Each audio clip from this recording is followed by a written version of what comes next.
अनिरुद्ध के मुंह से वरुण का नाम सुनते ही दीपिका हैरान रह गई थी। उसे ये विश्वास नहीं हो रहा था कि वरुण उसके पिता की आखिरी इच्छा के प्रति इस विल को बदलवाने के लिए किसी को कोर्ट में जाने की सलाह दे सकता था। दीपिका ने तुरंत ही अनिरुद्ध को कहा, आप झूठ बोल रहे हैं मामा जी। वरुण का नाम लेकर आप मेरे और उसके बीच में झगड़ा कराने की कोशिश बिल्कुल मत करना। मैं आपको अच्छी तरह से जानती हूँ। पापा और मम्मी के बीच में भी बहुत सारे झगड़े आपने ही कराए थे।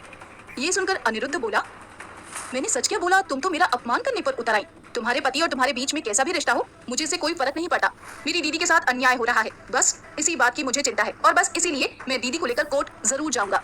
बात चाहे 6 महीने की हो या 6 दिन की, हम जीजा जी द्वारा किया गया ये अन्याय सहन नहीं करेंगे। ये सुनकर दीपिका का गुस्सा 7वें आसमान पर चढ़ गया और उसने तुरंत ही नीलाक्षी का हाथ पकड़ा और उसे पूरा जोर लगाते हुए घर के बाहर की तरफ खींचते हुए चली आई। उसने नीलाक्षी को जबरदस्ती गाड़ी में बिठाया और खुद भी उसके बाजू में बैठ गई और ड्राइवर को ऑफिस जाने के लिए कहा। नीलाक्षी कुछ बोल पाए उससे पहले दीपिका ने एडवोकेट सूरज जैन को फोन लगाया और उसके खुद के साथ क्या क्या हुआ था उन सब चीजों के बारे में विस्तार से बताया और उससे पूछा कि क्या अनिरुद्ध और मंजू को सच में कोर्ट में जाने से रोकने के लिए कोई उपाय था या नहीं। तभी सूरज ने बताया कि कोई किसी को कोर्ट में जाने से नहीं रोक सकता था, लेकिन कोर्ट में जाकर कोई फायदा नहीं होने वाला था, क्योंकि इंद्रजीत गोयल की गिनती शहर के बुद्धिजीवियों में की जाती थी और उनके पूरे होशो हवास में बनाए गए विल और वीडियो को गलत या अन्यायपूर्ण साबित करना लगभग नामुमकिन था। इसीलिए एडवोकेट सूरज जैन ने दीपिका को इस बारे में बेफिक्र रहने के लिए कहा। ये सुनकर दीपिका ने चैन की सांस ली और फिर नीलाक्षी को सामने देखते हुए उस पर बरस पड़ी। 24 घंटे नहीं हुए तुमसे बात करके तुम्हें समझाए, मंदिर के सामने बैठकर 5-10 रुपए के लिए भीख मांगती थी और आज इतने बड़े बंगले में रहने के सपने देखने लगी। ये मत भूलो कि पिताजी ने तुम पर तरस खाकर प्रॉपर्टी में हिस्सा दिया है, उपकार किया है तुम पर, और अगर इस विल को नजरअंदाज करके देखा जाए तो तुम्हारा इस प्रॉपर्टी पर कोई अधिकार नहीं बनता। ये सुनकर नीलाक्षी मुस्कुराई और उसने कहा, इस विल को नजरअंदाज कर दिया जाए तो तुम्हारा भी इस कंपनी पर कोई अधिकार नहीं बनता। फिर भी इस कंपनी की मालकिन बनकर ऑफिस जा रही हो ना, तो फिर मैं इस घर में एक कमरे पर अपना अधिकार क्यों नहीं मांग सकती?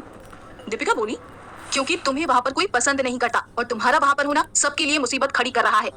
इसीलिए मैं तुम्हें कुछ दिनों के लिए मेरे ऑफिस में बना हुआ एक कमरा दे रही हूँ, जिसमें तुम कुछ दिनों के लिए चैन से रह सकती हो। किसी 5 स्टार होटल के कमरे से कम नहीं है वो। तुम्हें जो चाहिए, खाना पीना कपड़े, सब तुम्हें वहाँ पर मिल जाएगा, लेकिन तुम फिर से इस घर में अपने कदम कभी नहीं रखोगी। ये सुनकर नीलाक्षी खुश हुई और बिना आगे कुछ बहस किए चुपचाप बैठ गई। दीपिका ने परेशान होकर अपने सर पर हाथ रखा। तभी अचानक से उसे अनिरुद्ध की बात याद आई कि उसे इंद्रजीत की विल को बदलने के लिए कोर्ट में जाने का सुझाव वरुण ने दिया था। तभी तुरंत ही उसने वरुण को फोन लगाया और उससे सीधे सीधे पूछने के बदले दूसरी तरह से पूछने की कोशिश की। हाँ, वो मेरी सौतेली माँ है ना मंजू, उसका भाई अनिरुद्ध मामा जी घर पर आए हुए हैं और वो ऐसा कह रहे थे कि पापा की विल को बदलने के लिए वो कोर्ट में कोई पिटीशन दाखिल करने की सोच रहे थे। ऐसा कुछ हो सकता है क्या? तभी वरुण ने कहा, ये अनिरुद्ध की कोई बात मत मानना, मैं उसे बहुत पहले से जानता हूँ। हमारे जिमखाना में टेबल टेनिस खेलने आया करता था और एक नंबर का मक्कार इंसान है। एक बार तो क्या हुआ था कि वरुण को मुद्दे से भटकते हुए देखकर दीपिका ने अपने सर पर हाथ मारा और उसे बीच में ही काटते हुए बोली, वरुण, तुमने अनिरुद्ध को पापा के विल के खिलाफ कोर्ट में पिटीशन दाखिल करने का सुझाव दिया था।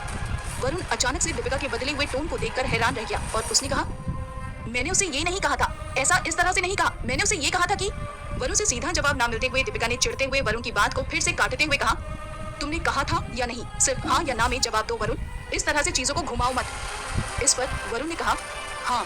वरुण इसे आगे कुछ कहने जाए उससे पहले दीपिका ने तुरंत ही फोन कट कर दिया। वरुण के ऊपर उसे बहुत ज्यादा गुस्सा आ रहा था। उसने कुछ पल के लिए तो अपने गुस्से को नियंत्रण में रखने की कोशिश की, लेकिन फिर उससे रहा नहीं गया और उसने तुरंत ही वरुण को फिर से फोन लगाया और वरुण के फोन उठाते ही उस पर बरस पड़ी। तुम्हें समझ में नहीं आता वरुण कि अपनी पत्नी के घर के मामले में बीच में नहीं पड़ते? कभी कभी तो मुझे ऐसा लगता है कि मेरे पिताजी की आखिरी इच्छा तुम्हें भी पसंद नहीं आई। तुम्हें ये रास ही नहीं आया कि तुम्हारी 18 साल की पत्नी कंपनी की सीईओ बन गई और तुम अभी भी अपनी कंपनी में ओहदा पाने के लिए तड़प रहे हो। इसीलिए तुमने अनिरुद्ध मामा जी के मन में कोर्ट में जाकर विल को बदलने की बात डाली। कितनी घटिया सोच है तुम्हारी वरुण। 35 साल के हो गए हो, लेकिन दिमाग अभी भी 10 साल के बच्चे की तरह है, जो दूसरे बच्चे के हाथ में खिलौना देखकर जलन के मारे उसका खिलौना तोड़ देता है। अब वरुण से रहा नहीं गया और दीपिका के ऐसे शब्द सुनकर उसे भी गुस्सा आ गया और उसने दीपिका पर चिल्लाते हुए कहा, इनफ इज इनफ दीपिका, जो मुंह में आए बके जा रही हो। एक तो मेरी बात भी पूरी सुनने को तैयार नहीं हो, स्कूल की प्रिंसिपल की तरह मुझे सिर्फ हाँ या ना में जवाब देने के लिए मजबूर करती हो, फिर आधी अधूरी बात को सुनकर मुझ पर इस तरह चिल्लाना शुरू कर देती हो। समझती क्या हो तुम अपने आप को? 18 साल की उम्र में क्या पूरी दुनिया को जान गई हो तुम? सब समझ में आने लगा है तुम्हें। अपने बड़ों से बात करने की तमीज तक नहीं है तुम्हें।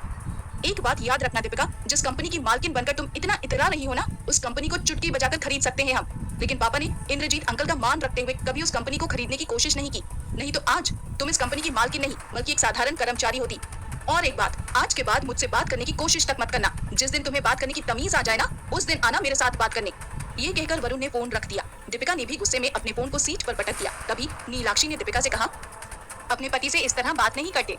दीपिका इस वक्त बिल्कुल भी किसी की सलाह सुनने के मूड में नहीं थी। उसने नीलाक्षी को चुप करवाते हुए कहा, बेकार का ज्ञान मत पेलो तुमने तो शादी की नहीं, फिर पति से किस तरह से बात करते हैं और नहीं करते, इसका ज्ञान मुझे मत दिया करो। दीपिका की बात सुनकर नीलाक्षी भी चुप हो गई। उसने धीरे से खिड़की के बाहर देखते हुए कहा, तुम्हारे पति ने सच कहा था, तुम्हें बड़ों से बात करने की तमीज नहीं है। दीपिका ने ये सुना और नीलाक्षी की बात को नजरअंदाज कर दिया। थोड़ी ही देर में दीपिका अपने ऑफिस पहुंची और नीलाक्षी को अपने साथ लेकर अपने केबिन के पास गई और वहां पर किसी से कहलवाकर नीलाक्षी को ऑफिस के गेस्ट रूम में कुछ दिनों के लिए ठहरवाने की बात की। नीलाक्षी को तुरंत ही गेस्ट रूम में ले जाया गया और वहां पर उसके रहने खाने पीने की सब सुविधाएं उपलब्ध कर दी। दीपिका फिर से अपने काम में लग गई और अपने पिता के बिजनेस को समझने की कोशिश करने लगी। अपने पिता के कई सारे बिजनेस को देखकर उसे अपने पिता पर गर्व महसूस होने लगा। उसने मन ही मन अपने पिता को याद करके कहा, इतना सब आपने अकेले किस तरह कर लिया पिताजी? जो काम मुझे समझने में इतनी तकलीफ हो रही है, उस काम को आपने यहाँ तक पहुँचाया। ये बिल्कुल भी मामूली बात नहीं है। आपके जज्बे को मेरा सलाम पिताजी। तभी अचानक दीपिका के कमरे पर असिस्टेंट मैनेजर ने नॉक किया और गंभीर आवाज में दीपिका से कहा कि उसे पुलिस मिलने आई थी। पुलिस का नाम सुनकर दीपिका थोड़ी परेशान हो गई, क्योंकि उसे पता था कि पुलिस उससे अपने पिता के एक्सीडेंट के बारे में ही बात करने आई थी। दीपिका ने तुरंत ही पुलिस को अंदर भेजने के लिए कहा। पुलिस दीपिका के केबिन में अंदर आई और दरवाजा बंद कर दिया।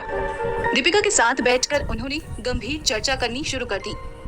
उस तरफ दीपिका की बात से वरुण काफी डिस्टर्ब हो गया था। उसे ये समझ नहीं आ रहा था कि आखिर दीपिका बार बार उसके साथ इस तरह से बर्ताव क्यों करने लगती है। वरुण अपने ऑफिस में बैठकर इसी चीज के बारे में सोच रहा था और तभी उसके मन में एक तरफ जॉन की कही हुई बात घूमने लगी और दूसरी तरफ उसके पिता द्वारा कंपनी के सीईओ बनने के लिए रखी गई शर्त याद आने लगी। एक तरफ उसे जॉन की बात भी सही लग रही थी, क्योंकि जिस रिश्ते में एक दूसरे के प्रति आदर की भावना ही ना हो तो उस रिश्ते को रखकर क्या फायदा था। और दूसरी तरफ उसे अपने पिता की ये बात भी ठीक लग रही थी कि जो इंसान थोड़ी सी तकलीफ आने पर रिश्तों को तोड़ने के अलावा और कुछ नहीं सोच सकता, वो उस कंपनी को किस तरह चला पाएगा। वरुण को कुछ भी नहीं समझ में आ रहा था और उसे घुटन सी महसूस होने लगी थी। एकदम परेशान होकर वरुण अपने ऑफिस की बालकनी में सिगरेट पीने के लिए गया। उसने सिगरेट जलाई और एक कश लिया ही था कि अचानक अपने सामने किसी को देखकर वो हैरान रह गया। उसके सामने एक सुंदर लड़की फॉर्मल सूट पहनकर खड़ी थी और किसी से फोन पर बात करते हुए सिगरेट पी रही थी। उस लड़की को देखकर वरुण एकदम ही आश्चर्यचकित रह गया और उसने तुरंत ही कहा, पारोमिता तुम? वरुण की आवाज सुनकर पारोमिता मुड़ी और वरुण को देखकर वो भी हैरान रह गई। वरुण तुरंत ही दौड़ते हुए उसके पास आया और दोनों एकदम से गले लग गए।